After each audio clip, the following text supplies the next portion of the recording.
স্বাগতম ক্রিকফ্রেন্সের নিয়মিত আয়োজন টোটাল ইম্প্যাক্টে। আমি সৈয়দ সামি আছি আপনাদের সঙ্গে।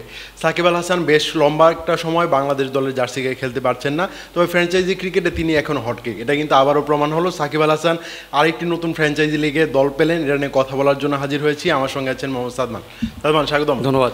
গ্লোবাল সুপার লিগে আমরা আসলে সাকিব আল হাসানকে রংপুর রাইডার্সে না দেখে খুব অবাকই আসলে হয়েছিলাম। বাংলাদেশে একটা টিম খেলবে, সেখানে সাকিবকে নেওয়ার একটা সুযোগ ছিল, কিন্তু সাকিব আসলে খেলতে পারছেন না এই দলটার হয়ে। কিন্তু সেই অপূর্ণতাটা দু একদিনের মধ্যে আসলে ঘুচে গেল, তিনি কিন্তু দল পেয়েছেন। আপনি যদি একটু রিভিল করতেন। সাকিব আল হাসান দুবাই ক্যাপিটালসের হয়ে খেলতে যাচ্ছেন এবং সাকিব আল হাসান মনে হচ্ছে যেন ব্যাকআপ অপশনের ফার্স্ট প্রায়োরিটি। আপনার নিশ্চয়ই মনে আছে কয়েকদিন আগে পিএসএলে তিনি দল পেয়েছেন লাহোর কালান্দার্সে, সেখানে কিন্তু ড্যারেল মিচেল ইনজুরিতে পড়ার কারণে সাকিব আল হাসানকে নেওয়া হয়েছিল। এখানেও কিন্তু এরকম একটা ঘটনা ঘটেছে, সাউথ আফ্রিকান প্লেয়ার কেশব মহারাজের ইনজুরির কারণে তিনি দুবাই ক্যাপিটালসের হয়ে খেলতে পারছেন না এবং তার জায়গাতেই সাকিব আল হাসানকে দুবাই ক্যাপিটালস নিয়েছে। তবে সবচেয়ে মজার বিষয়, টেম্বা বাভমা ইনজুরিতে পড়ার কারণে সাউথ আফ্রিকা টিমের ক্যাপ্টেন্সি করছিলেন, তিনিও আবার ইনজুরিতে পড়েছেন। আর সে কারণে আসলে গ্লোবাল সুপার লিগে তিনি আসলে খেলতে পারছেন না। তার বিকল্প সাকিব আল হাসান। তারা আসলে সাকিব আল হাসান নামটা রিভিল করেছে কিছুক্ষণ আগে, এটা আমরা জানতে পেরেছি।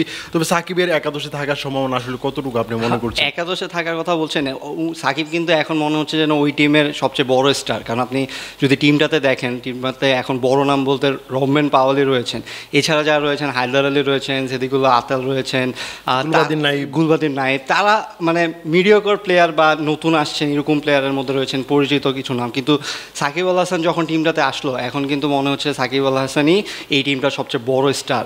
এবং সাকিব আল হাসান, আমার মনে হয় রহমান পাওয়াল যদি না থাকতেন হয়তো সাকিব আল হাসানকেই তারা ক্যাপ্টেন্সিটা দিয়ে দিতে পারতেন। আর কেশব মহারাজের একটা লাইক টু লাইক রিপ্লেসমেন্ট কিন্তু তারা আসলে খুঁজছিল, এটা আসলে সাকিব আল হাসান ছাড়া আসলে প্রায় সম্ভবও ছিল না। এখন আপনি দেখবেন যে ইন্টারন্যাশনাল ক্রিকেটে ব্যস্ত, প্রত্যেকটা দলই ব্যস্ত। সাউথ আফ্রিকা, ওয়েস্ট ইন্ডিজের কথা বলেন, অস্ট্রেলিয়া বলেন, ইংল্যান্ডের কথা বলতে পারেন, শ্রীলঙ্কা, বাংলাদেশের ক্রিকেটাররাও বিজি। এবং বাংলাদেশের যে বিকল্প ক্রিকেটাররা ছিলেন তারা আসলে গ্লোবাল সুপার লিগে রংপুর রাইডার্সের হয়ে খেলবেন। সো এই বিকল্প পাওয়াটা একটু টাফ ছিল। আর আমি যদি এই দলটার কথা যদি বলি, এখানে দুবাই ক্যাপিটালস কিন্তু লোকাল যে প্লেয়াররা আছে তাদেরকে টেনে আসলে দলটা বানানোর চেষ্টা করেছে। আপনি দেখবেন যে দলটাতে খুব বেশি কিন্তু পরিচিত মুখ নেই। সো সাকিব আল হাসানের খেলা কিন্তু প্রায় নিশ্চিত। হ্যাঁ, সেটাই বলছিলাম। আর হচ্ছে যে যেটা বলছিলেন যে এখানে আসলে সব দলেরই ফ্র্যাঞ্চাইজির কিন্তু দল রয়েছে, মানে বাংলাদেশের রংপুর রাইডার্সের কথা বলছিলেন, তারপরে নিউজিল্যান্ডের চ্যাম্পিয়ন দল যাদের সাথে প্রথম ম্যাচটা তারা খেলবে, সেন্ট্রাল ডিস্ট্রিক্টস, তাদের সাথে কিন্তু দুবাই ক্যাপিটালস প্রথম ম্যাচটা খেলবে, ওপেনিং ম্যাচটা। সো সব মিলিয়ে কিন্তু প্লেয়ারগুলো আসলে নিজ নিজ কান্ট্রির ফ্যান্টাসি লিগ হয়ে খেলছেন। সো দলে আসলে নেওয়ার মতো প্লেয়ার অ্যাভেলেবল তেমন একটা নেই। আর সাকিব কিন্তু আসলে যেহেতু ইন্টারন্যাশনাল ক্রিকেট খেলতে পারছেন না, সেক্ষেত্রে ফ্র্যাঞ্চাইজি তিনি সুযোগ পেলেই কিন্তু আসলে খেলছেন। আর তিনি যদি অ্যাভেলেবল থাকেন, ফ্র্যাঞ্চাইজিগুলোও কিন্তু তার এখনও আসলে সেই ডিমান্ডটা রয়েছে যে যদি আসলে প্রয়োজন পড়ে, খেলার প্রয়োজন পড়ে, তাহলে কিন্তু সাকিবকেই তারা আসলে দলে ভিড়ায়। সাকিব কিন্তু বেশ কিছুদিনের মধ্যে মানে অনেকগুলো ফ্র্যাঞ্চাইজি লিগে খেলে ফেলেছেন, পিএসএলে খেলেছেন, তারপরে আরও একটা ফ্র্যাঞ্চাইজি লিগে খেলার কথা হচ্ছে সিপিএলে। তিনি আসলে এটার পরে সিপিএল শুরু হবে, সেখানে গায়ানাতেও খেলা হবে। এই সিপিএলটা শুরু হবে সম্ভবত অগাস্টের দিকে। তিনি আসলে বারবুডা অ্যান্ড অ্যান্টিগা ফ্যালকনসের হয়ে হয়তো বা খেলবেন, এটা আসলে আমরা জানি। তো সাকিবের এই ব্যস্ততাটা আসলে কীরকম লাগছে? বাংলাদেশের হয়ে খেলতে পারছেন না, তিনি আসলে ফ্র্যাঞ্চাইজি লিগে ব্যস্ত একটা সময় পার করছেন। তারা আসলে বলেছিলেন যে তার জন্য কিন্তু আসলে অনেকগুলো ফ্র্যাঞ্চাইজি লিগের সাথে তার ডিল হয়ে আছে বা তিনি খেলবেন।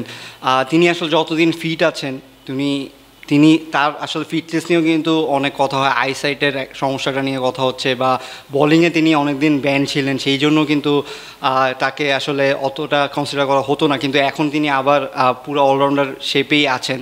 সেক্ষেত্রে আমার এই পিকটা আমার মনে হয় যে দুবাইয়ের জন্য খুবই ভালো একটা পিক হয়েছে। কারণ যেটা বলছিলাম যে এই টিমে কিন্তু বড় তেমন কোনো স্টার নেই।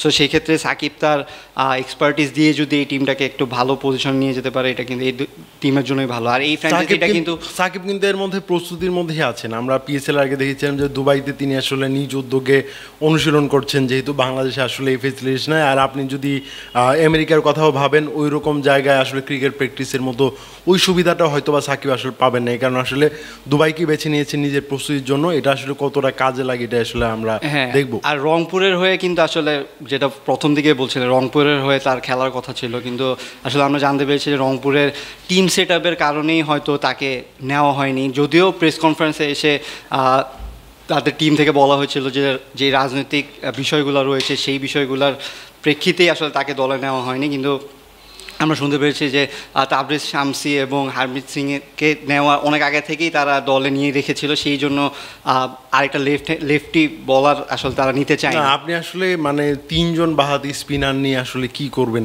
একসঙ্গে তাদেরকে আসলে খেলানো যাবে না। আর গ্লোবাল সুপার লিগ খুবই ছোট একটা টুর্নামেন্ট, আপনি জানেন যে গ্রুপ পর্বে 4টা ম্যাচ খেলবে প্রত্যেকটা দল, তারপরে একদম ডিরেক্ট ফাইনাল। সো সেখান থেকে আসলে মানে আপনার খুব বেশি ম্যাচ খেলারও সুযোগ পাবেন না কেউ, একদম ছোট একটা টুর্নামেন্ট। রংপুরের সাথে কিন্তু একবারই খেলা হবে 16 তারিখে সেটা, এবং যদি ফাইনালে 2 জন ওঠে তাহলে হয়তো 2বার দেখা হতে পারে। রংপুরের সাথে আসলে তাদের এইটা নিয়ে জন্য কিন্তু দর্শকরা আসলে মুখিয়ে থাকবে, বাংলাদেশি দর্শকরা অন্তত, যে যখন দুবাইয়ের সাথে রংপুরের খেলাটা হবে, কারণ সাকিব ভার্সেস রংপুরের খেলা হবে। এর আগের সিজনে কিন্তু আমরা দেখেছি যে তানজিম সাকিব তিনি কিন্তু গায়ানার হয়ে খেলেছিলেন। সো এই জিনিসটা আসলে এক্সাইটিং হবে, এবং সাকিব আসলে যেহেতু দেশে আসতে পারছেন না, একটা দেশের দলের এগেনস্টে খেলছেন, সো একটা মনে হচ্ছে যেন একটা অন্যরকম একটা রাইভেলি আমরা দেখতে পারবো। তবে বাংলাদেশের আরেকজন সুপারস্টার রিশাদ হোসেন, তারও কিন্তু খেলার কথা ছিল হোবার্ট হেরিকেন্সের হয়ে, তবে তিনিও আসলে খেলতে পারছেন না। বাংলাদেশ টিম যেহেতু লম্বা একটা সিরিজ খেলছে শ্রীলঙ্কার বিপক্ষে, সেই সিরিজটাতে রিশাদ ব্যস্ত আছেন। যদি ওয়ানডে সিরিজে এখন পর্যন্ত 2টা ম্যাচ চলে গেছে, রিশাদ অবশ্য খেলার সুযোগ পাননি, তবে এই সিরিজটাতে রিশাদকে দরকার ছিল।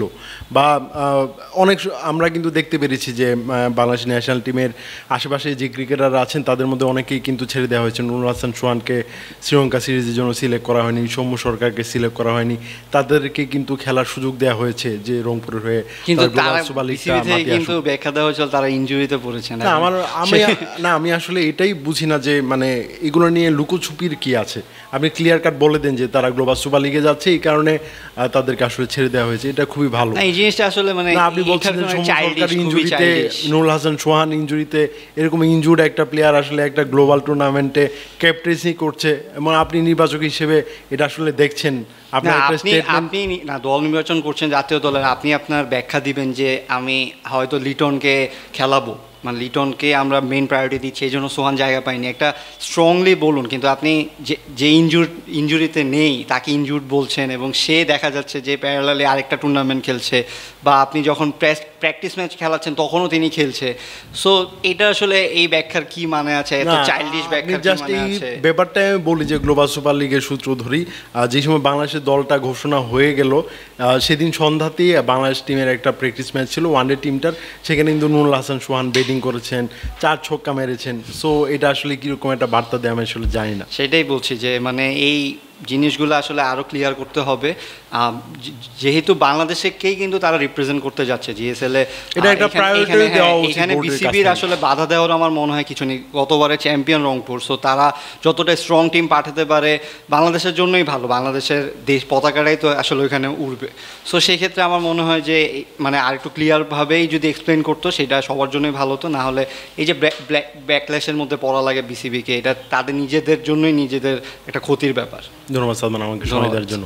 দর্শক, ক্রিক ফ্রেন্ডসের নিয়মিত আয়োজনে আমাদের সঙ্গে থাকার জন্য ধন্যবাদ। পরবর্তী কোনো পর্বে অন্য কোনো বিষয় নিয়ে আবার কথা বলবো, সে পর্যন্ত আমাদের সঙ্গে থাকুন।